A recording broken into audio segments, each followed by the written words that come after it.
জিনিসপত্র কিনতে কার না ভাল লাগে, কিন্তু যখন সেটা গোছানোর সময় আসে তখন আর একটুও ভাল লাগে না গোছাই করে।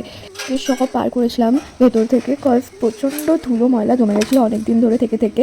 আর দেখো, এটা আমার বিয়ের তত্ত্বসূচি, কি সুন্দর না? এই জিনিসগুলো কিন্তু পুরোই আসল, যে শাখা পলাটা দেখছো আর শঙ্খ সিঁদুরদানিটা, তবে আসলে আমার জিনিসটা এত ভালো লেগেছে কি আমি এখনও ঘরের মধ্যে সাজিয়ে রেখে দিয়েছি।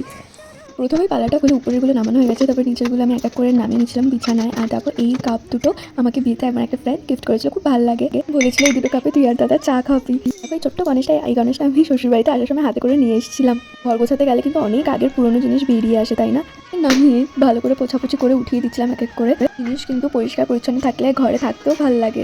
দেখো, এটা আমাকে ওই দিয়েছিল বিয়ের আগে, একটা বিয়ের পরে কত কি পড়ে গেল, বাবারে ঢুকিয়ে দিয়ে আবার এক একে সব জায়গায় সেট আপ করে নিলাম আগের মতনই। দেখো আমার কমপ্লিট হয়ে গেছে গোছানো, ব্যাস ব্যাস। ফটোটি ভালো লাগে লাইক কমেন্ট সাবস্ক্রাইব করে দেখাচ্ছে নেক্সট ভিডিও লাগে। টাটা! তোমরা সবাই ভালো থেকো এবং সুস্থ থেকো।